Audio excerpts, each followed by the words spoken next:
Coucou à tous, je me réjouis de vous retrouver dans cette vidéo pour vous partager le type de lecture de stratégie environnementale que je pourrais vous faire et donc de la tester sur la carte d'Aurélia qui est donc la gagnante du concours puisque j'ai organisé un concours pour tenter de la gagner et c'est donc Aurélia qui a gagné. Donc,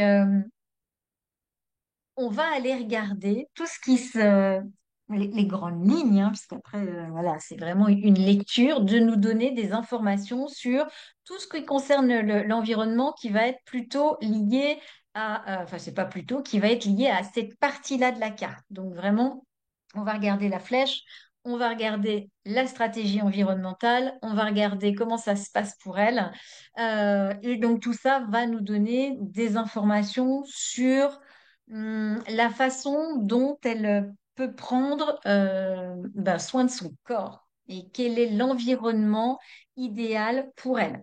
L'environnement qui la nourrit, qui protège son corps, les bonnes relations pour elle et de se retrouver au bon endroit, au bon moment, pour la bonne raison, avec les bonnes relations qui vont lui permettre après d'avoir un point de vue qui est juste, qui est vraiment un point de vue unique et qui va permettre d'atteindre un objectif de vie, d'atteindre un but pour sa vie, d'atteindre euh, cette finesse en fait de l'esprit.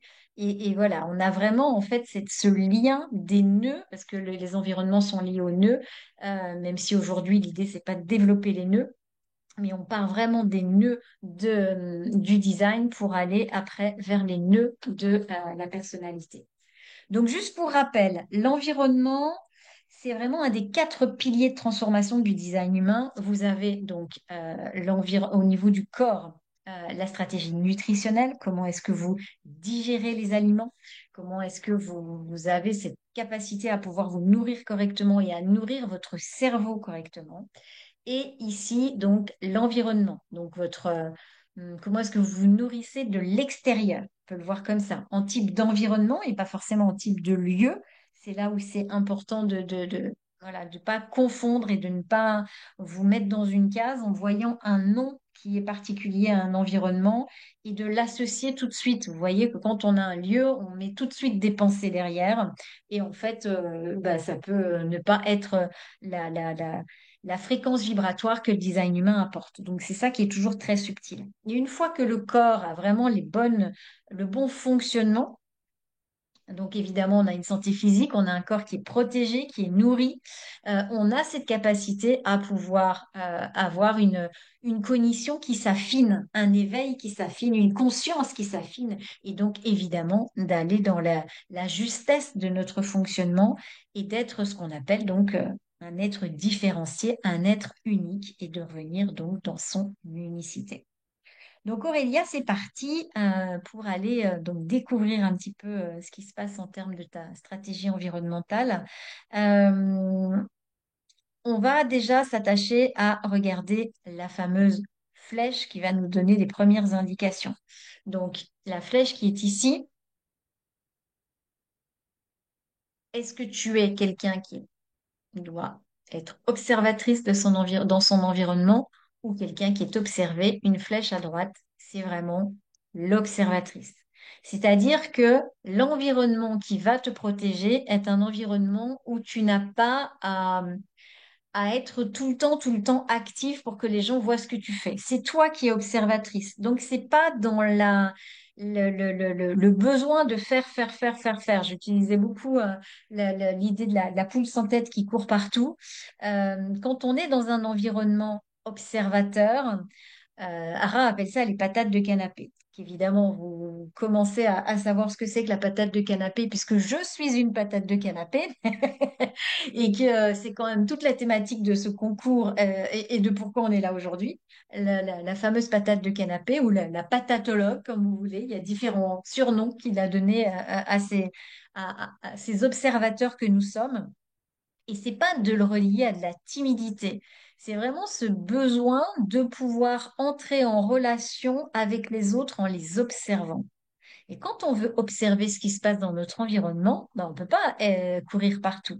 Donc c'est important d'avoir un corps euh, qui est détendu, un corps qui est calme, un corps qui est, j'ai envie de dire, immobile, le plus immobile possible. Et au-delà des mots que je vous partage, encore une fois, un observateur, là on a donc Aurélia, t'es manifesteur, n'aura pas le même fonctionnement qu'un générateur, qu'un projecteur, qu'un réflecteur, etc. Donc c'est toujours à remettre les informations dans un contexte global. Là, l'idée, c'est pas de faire un accompagnement et de repartir sur la base, mais voilà, le manifesteur, il n'a pas d'énergie vitale constante. Donc, c'est important pour toi d'être vraiment euh, sur le fait que tu vas faire les choses sur la base de ce que tu sens, sur la base de ce qui te motive, de ce dont tu as envie, et de pouvoir après le manifester, hein, puisque vraiment on a ce fonctionnement qui va vers la gorge. Mais l'énergie vitale, elle est fluctuante. C'est pas qu'elle n'est pas là, évidemment.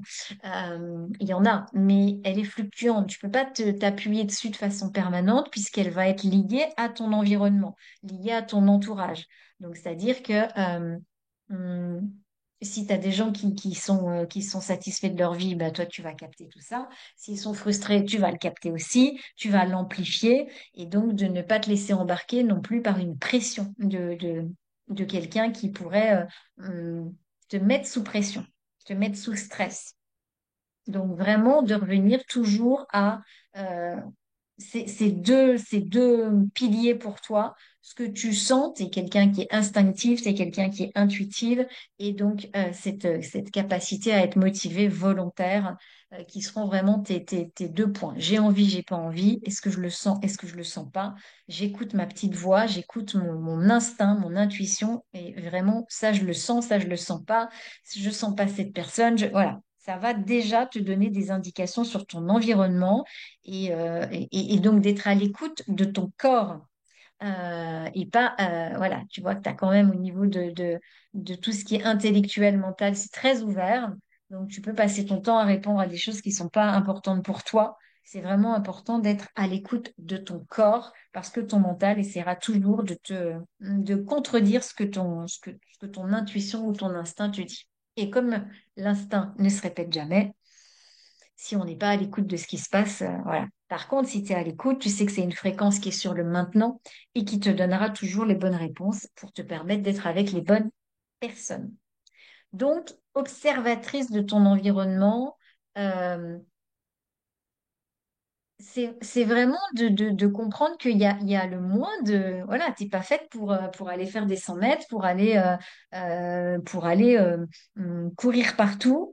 Ça peut être vraiment de voir ce qui résonne pour toi, de dire, bah tiens, si je sens d'aller faire une randonnée, est-ce que c'est OK? Et d'être vraiment à l'écoute de ce que te dit ton autorité intérieure. Au-delà de ça, de vraiment regarder comment ça se passe, toi, en termes d'activité quotidienne. Est-ce que quand tu te trouves dans un environnement où on te demande de faire plein de choses à toute vitesse, est-ce que franchement tu te sens en paix? Parce que c'est ça. Pour toi, en tant que manifesteur, c'est toujours est-ce que je me sens en paix ou est-ce que j'ai de la colère? Quand il y a de la colère, tu sais que c'est pas la bonne fréquence vibratoire. Quand il y a de la paix, peu importe ce que tu vis, là, tu es à ta place. Donc, il y a déjà des indications que tu vas avoir par rapport à ça. C'est vraiment de comprendre hein, que on est dans une société où on invite tout le monde à faire la même chose. Il suffit que voilà, il y ait manger je sais pas moi, manger 5 fruits et légumes par jour, hop, tout le monde doit s'y mettre. Il faut boire 1,5 litre d'eau par jour, tout le monde doit s'y mettre. Il faut courir je ne sais pas combien voilà, de minutes tous les jours, hop, tout le monde doit s'y mettre. Il faut avoir des habitudes pour faire comme tout le monde. Bah oui, mais c'est pour faire comme tout le monde, voilà. Et on n'est pas à tout le monde. Donc vraiment de revenir à soi et à son unicité. Et le fait d'être observateur de son environnement, c'est un grand challenge dans cette société qui est vraiment tout le temps sous pression. Donc, d'observer comment ça se passe et de surtout pas non plus prendre pour acquis tout ce que je te dis. Mais voilà, comment ça se déroule une journée pour toi, euh, comment tu te sens en fin de journée, de faire des bilans de ce que comment ton corps fonctionne. Encore une fois, on est gouverné par notre esprit Mais le corps n'a pas besoin de notre esprit pour se mettre en place. Si vous regardez dans une conception d'enfant, la personnalité, elle arrive au dernier trimestre. Donc le corps, il est déjà fait et il s'est formé tout seul. Si vous regardez votre corps tous les jours, vous respirez, vous avez le cœur qui bat, vous avez un transit qui se met en place, vous avez tout votre corps qui fonctionne sans que vous y pensiez. Donc le corps n'attend pas après la personnalité pour fonctionner. Si vous conduisez, et puis qu'à un moment, voilà, vous avez l'esprit qui est ailleurs, hop, d'un seul coup, vous revenez, vous vous dites, oh là là, mais c'est fou. Et là, pendant, je ne sais pas, quelques microsecondes, je pensais pas à la route. Et vous vous rendez bien compte, souvent, que vous êtes quand même toujours sur la route.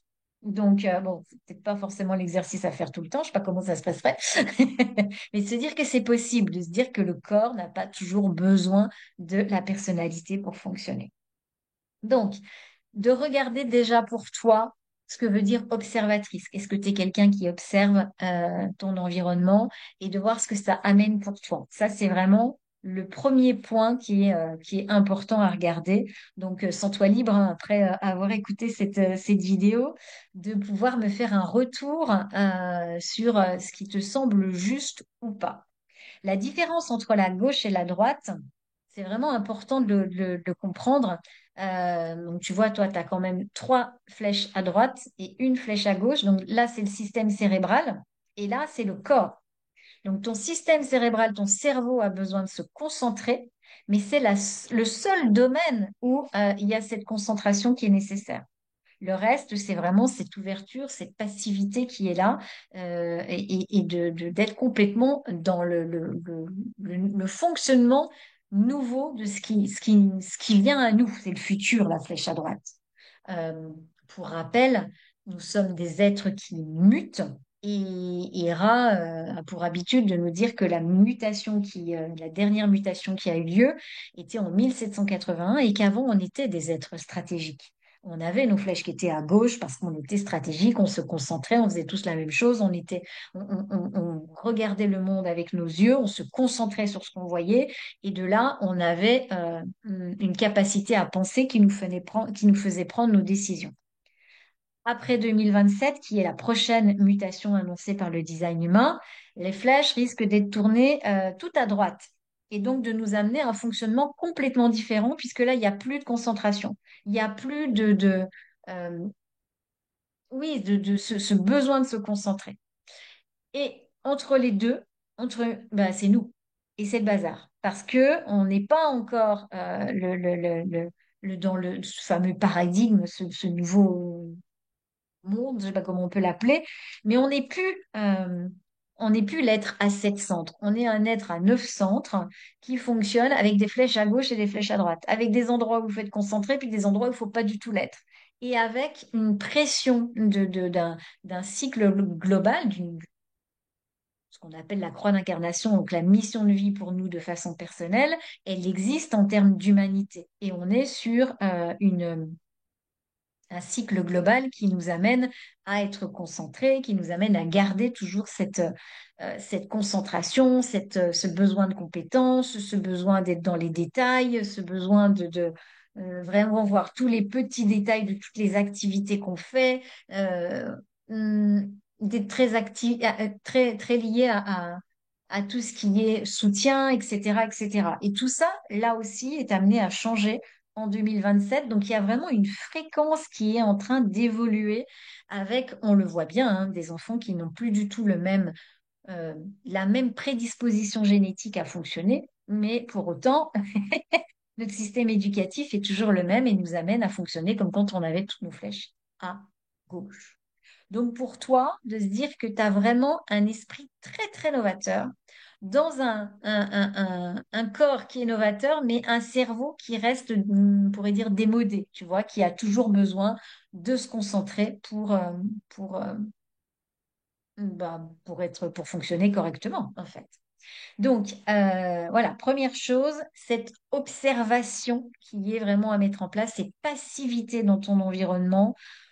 Hmm, voir comment résonne pour toi l'éloge de la flemmardise. Est-ce que c'est important pour toi de prendre le temps On sait que le manifesteur, il a besoin de faire des pauses, hein, parce qu'en plus, ça fonctionne en mode on et en mode off. Est-ce que tu respectes ce mode off? Tu as quand même deux portes de solitude, deux portes qui peuvent t'amener du besoin de repos aussi, en plus de ce sacral non défini. Donc, de voir comment tout ça résonne. D'autant plus qu'on a une porte, voilà, de solitude qui est dans ta croix d'incarnation. Donc, si on se base ici, ce qu'on va regarder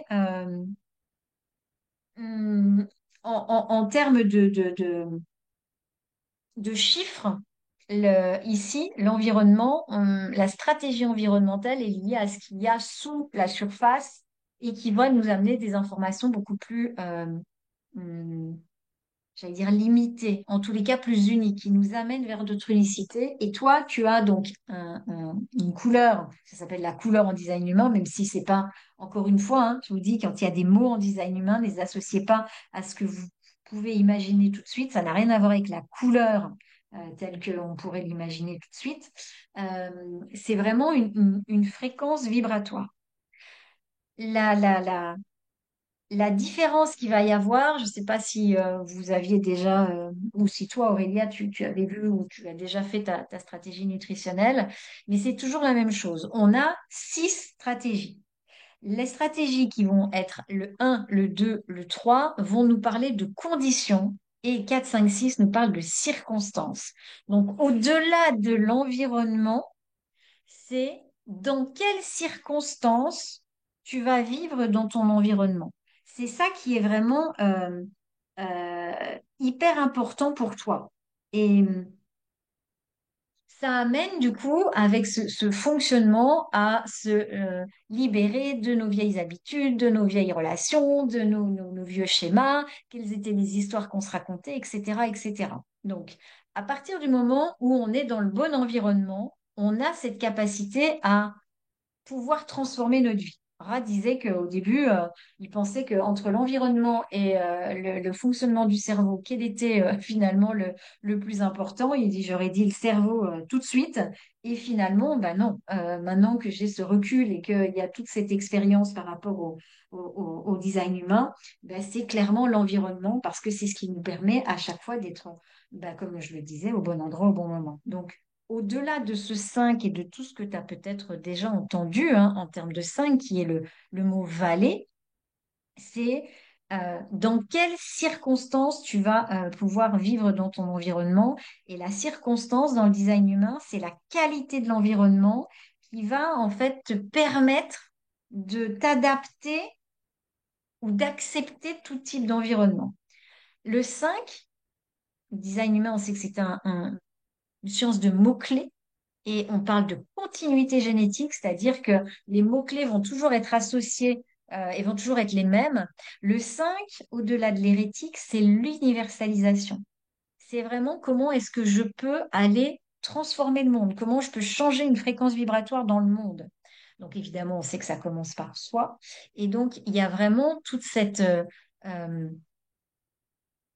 cette transformation qui est là et donc de faire intention à tout ce qui va être lié à ce 5 par rapport à l'universalisation, par rapport à l'inconnu.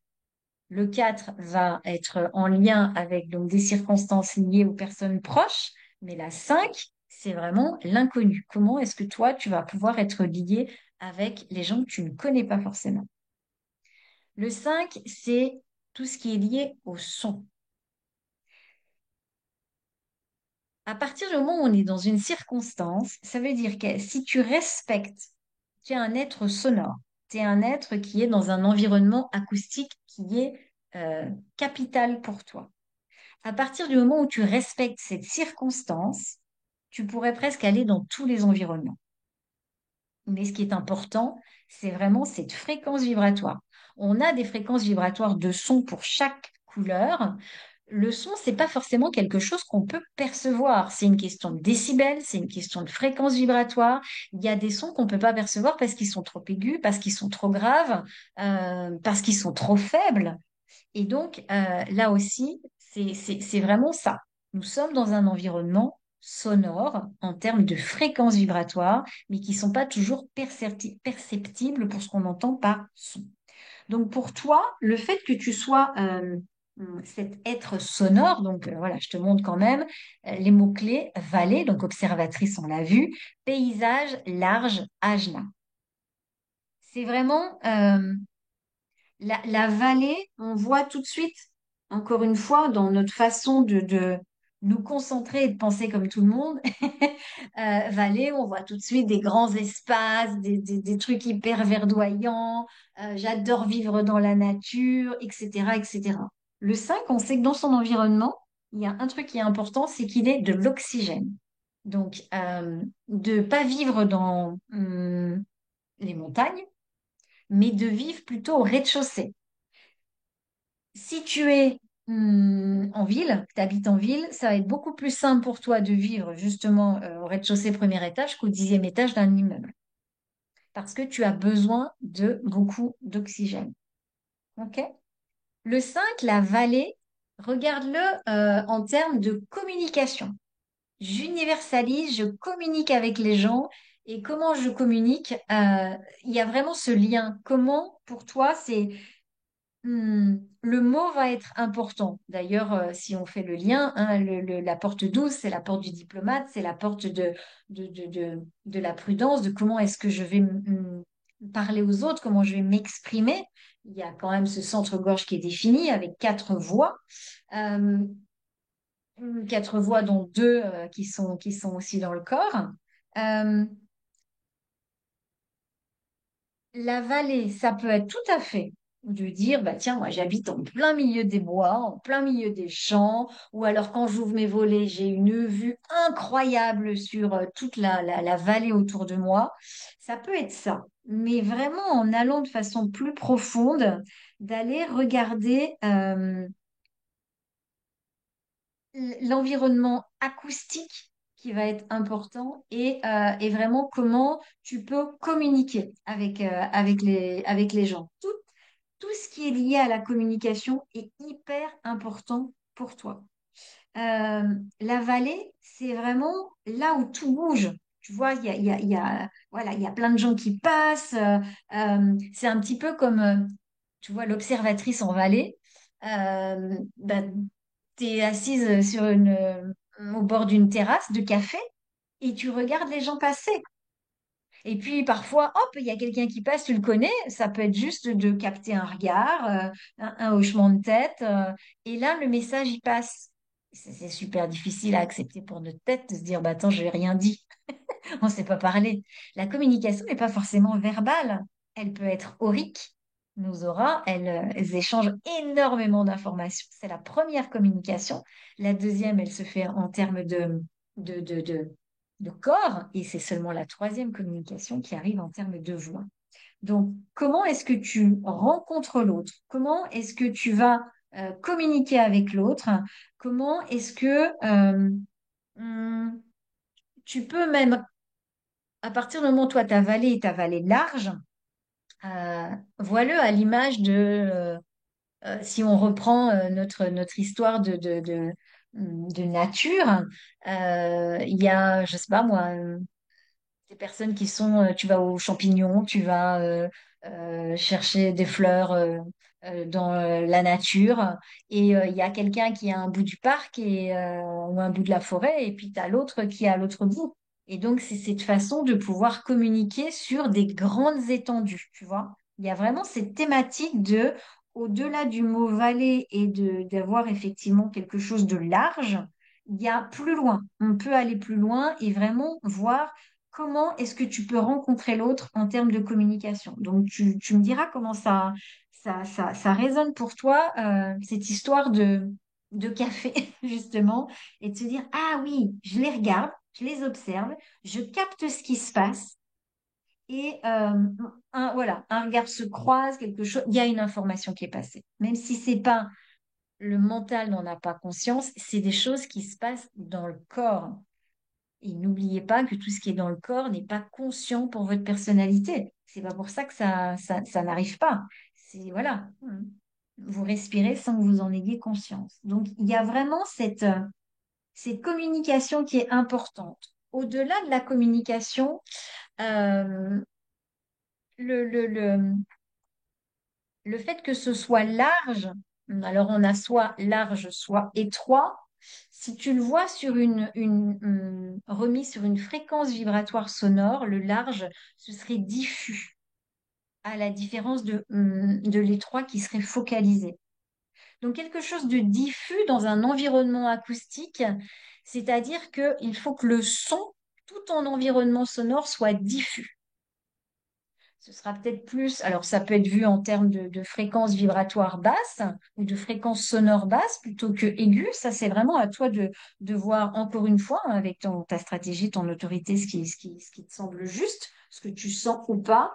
Mais il va vraiment y avoir dans ton environnement euh, l'idée, c'est vraiment que ça reste diffus.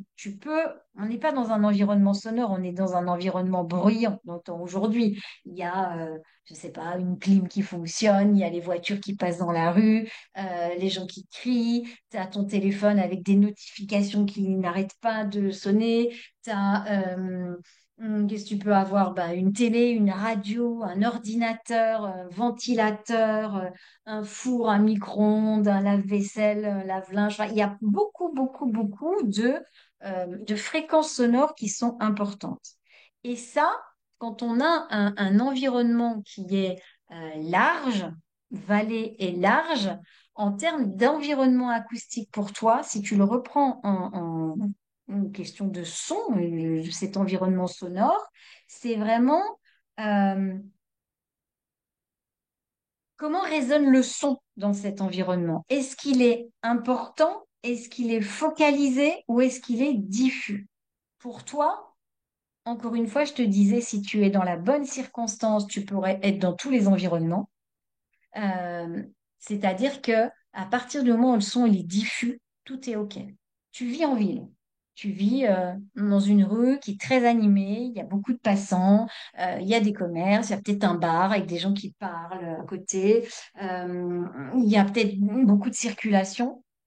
Si tu es donc comme toi en 5 et en diffus, ton environnement pour qu'il soit diffus, il faut que tes fenêtres elles soient fermées, il faut que tu aies un double vitrage qui soit hyper important et que le son qui est dans ton environnement soit diffus pour toi. À l'intérieur de ta maison ou l'environnement où tu travailles, à partir du moment où le son qui arrive à toi est diffus, c'est-à-dire, je sais pas moi, tu as un casque anti-bruit, tu as un casque, des écouteurs, tu vois, qui te protègent de tous ces bruits-là, euh, ben, en fait, tu pourrais presque aller partout.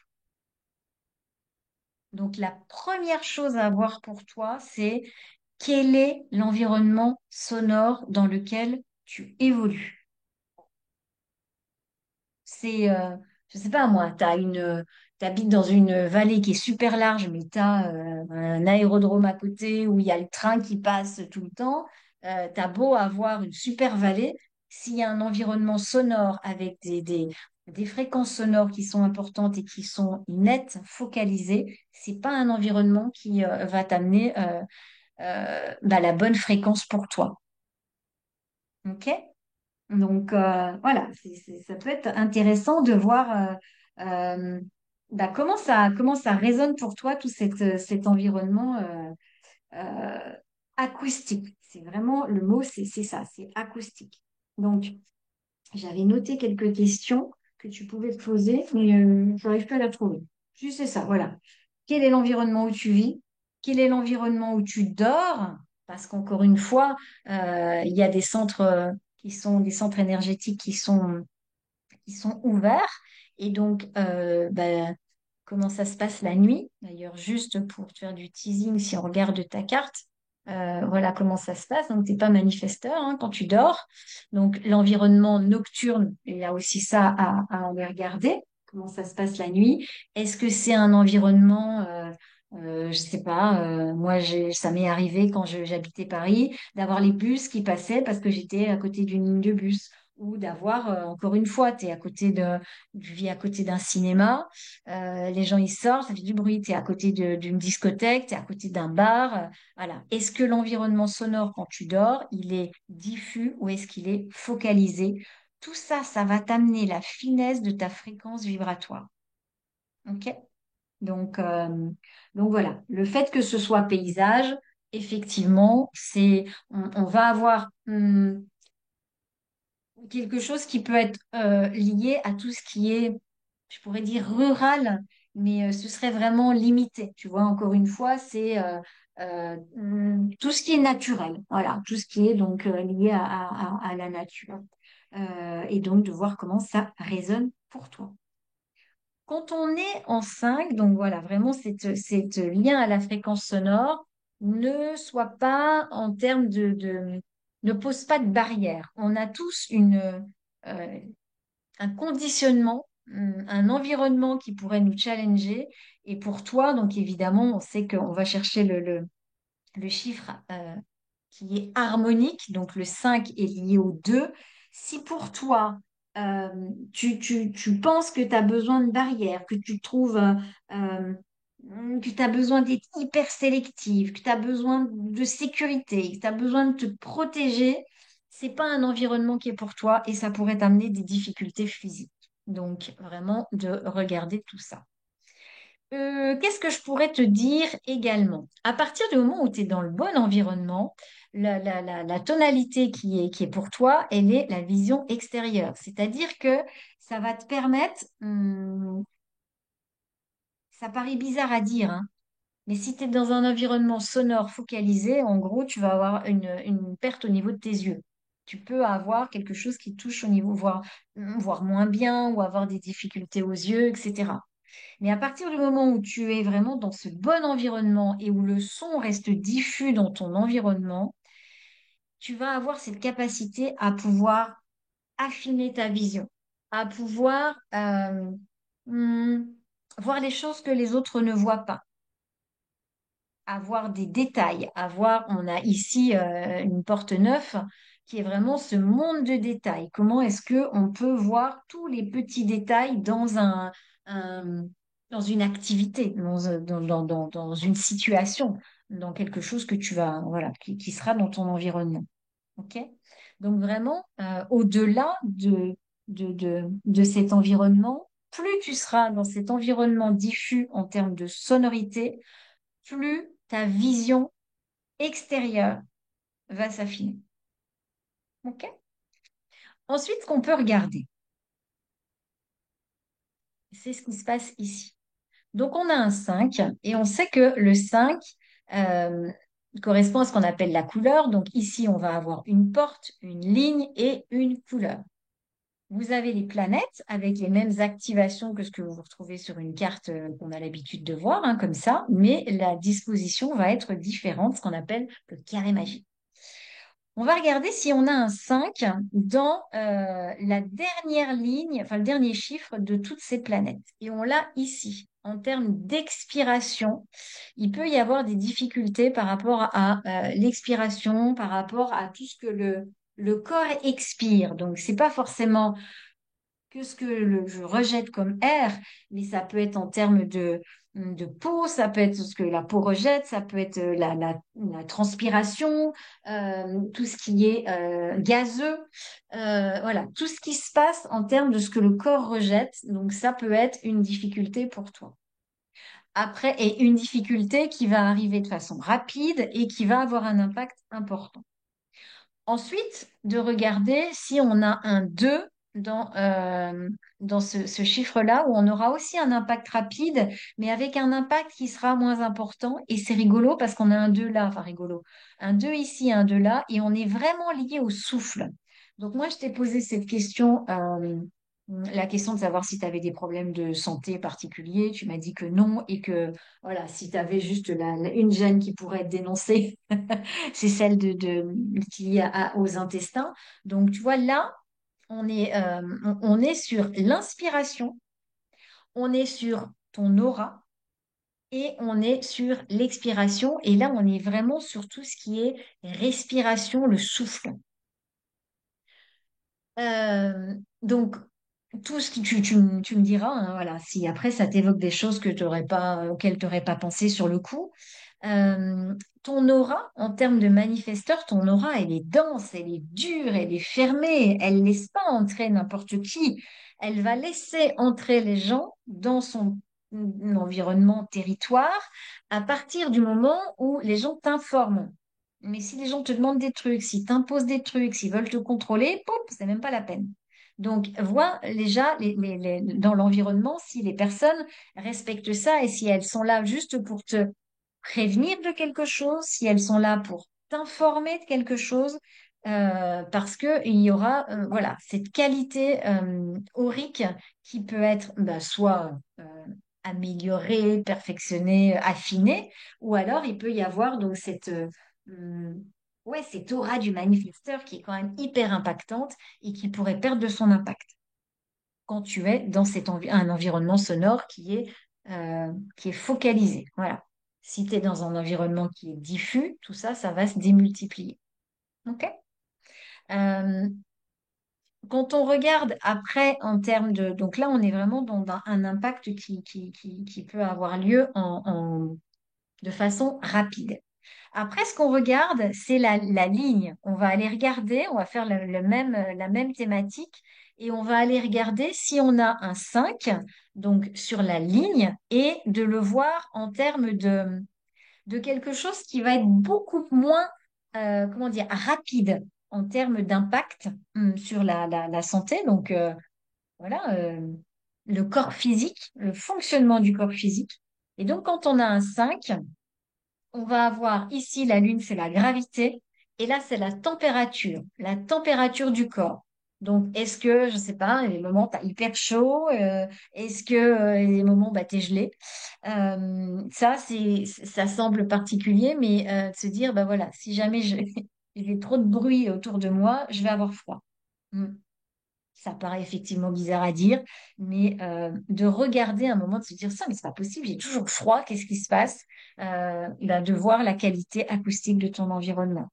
La gravité, la masse, tout ce qui est lié à la masse, masse musculaire, masse corporelle, masse osseuse, de voir ce qui peut voilà, avoir un impact, encore une fois, de ce qui te sert et de ce qui te dessert dans cette thématique-là.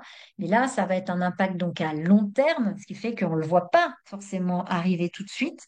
Et quand c'est installé, on a beaucoup de mal à trouver d'où ça vient et, euh, et après d'avoir un impact qui va être à quoi? 4-5 sur une échelle de 1 à 10. Ok. Et ensuite d'aller regarder si on a un 2 qui va être hum, au niveau de la ligne aussi et qui va nous amener à avoir donc un impact aussi sur le long terme et hum, une, voilà, une incidence qui est faite. C'est le truc qui est là, qui est toujours là en ligne de fond, qui ne gêne pas vraiment, mais qui dérange, quoi. Tu sais que c'est pénible que ce soit là. Et donc, ça va être là en termes de tout ce qui est Mercure, tout ce qui est lié à la communication. Mais là, on va être sur l'aura vocale. Donc, tout ce qui touche en termes, bah, tu vois, toi, où on parlait de communication, quelle est la qualité de ta communication? Tout ce qui est lié à l'aura vocale, donc les cordes vocales, le larynx, la gorge, toute la sphère ORL, vraiment de regarder comment ça se passe pour toi, parce que, encore une fois, tu sais, une voix qui s'éraille ou une voix et des fois, tu as l'impression d'avoir une sorte comment on pourrait dire, de chat dans la gorge. Euh, comment on dit, un voile, voilà, c'est ça que j'étais en train de chercher. Tu as un voile sur la gorge et tu sais pas d'où ça vient.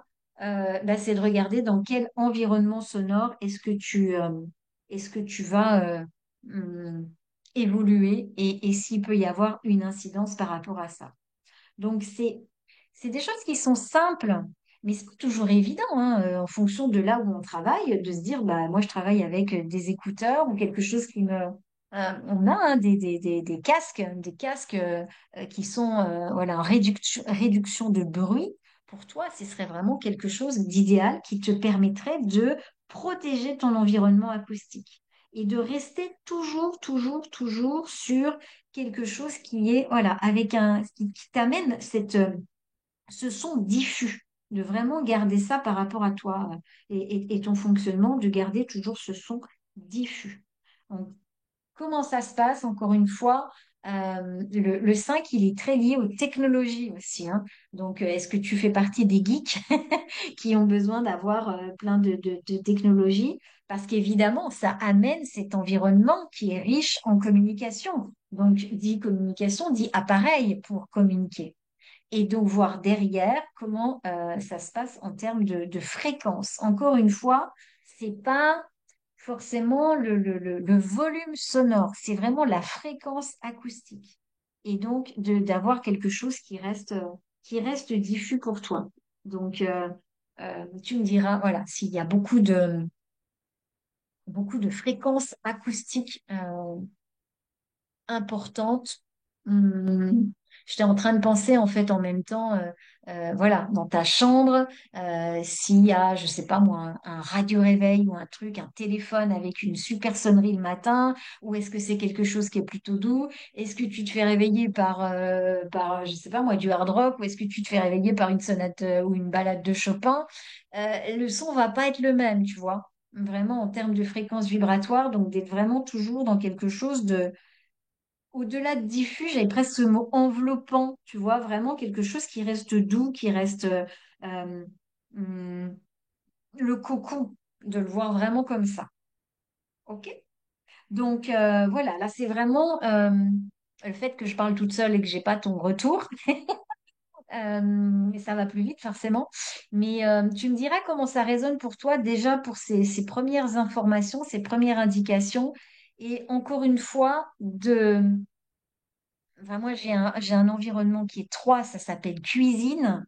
Je vais pas vivre dans ma cuisine toute ma vie et je vais pas non plus rencontrer les bonnes personnes dans ma cuisine. Dans ma cuisine, il y a très peu de monde qui passe, hein. Donc, c'est vraiment ça, c'est ne vous mettez pas dans une case quand vous en êtes sorti, vous sortez d'une case, n'allez pas vous le remettre dans une autre, quoi. Donc, c'est pas de se dire, ah ben tiens, j'ai vallée, paysage, je dois absolument vivre à la campagne avec 3 kilomètres de près devant moi ou pas. OK? Il y a vraiment justement, élargis, élargis ton environnement, élargis ta façon de voir les choses, vois comment ça peut permettre d'avoir la vallée, garde-le sur l'endroit où le son résonne. Plus c'est large, plus le son résonne, moins il est, c'est pas en fréquence vibratoire, tu vois, quand on a un espace qui est réduit, forcément la fréquence vibratoire elle est plus intense. Quand c'est large, elle est beaucoup plus diffuse, elle se diffuse beaucoup plus. Et donc d'avoir toujours cette image de quelque chose qui est diffus. C'est ça la vallée. OK? Donc, je vais m'arrêter là et j'ai hâte d'avoir ton retour. Si vous avez des questions, parce que je vais évidemment la publier et sur le groupe Facebook et sur YouTube, bah, sentez-vous libre hein, de me poser des questions. Et sachez que donc là, on est le 9 septembre. Euh, il y a donc une possibilité d'accéder donc à une lecture justement de votre stratégie environnementale à un titre, à un tarif plutôt, un tarif privilégié, réduit, diffus, et ou sinon d'accéder à un accompagnement de 3 mois sur l'ensemble des variables. Je remettrai donc les deux liens en commentaire pour que vous puissiez voir ce dont ils retournent et si vous avez des questions. Je suis disponible pour y répondre. Voilà, ben Aurélia, encore bravo. Et puis, j'ai hâte que tu me dises comment ça résonne pour toi. Donc, belle fin de journée et à bientôt.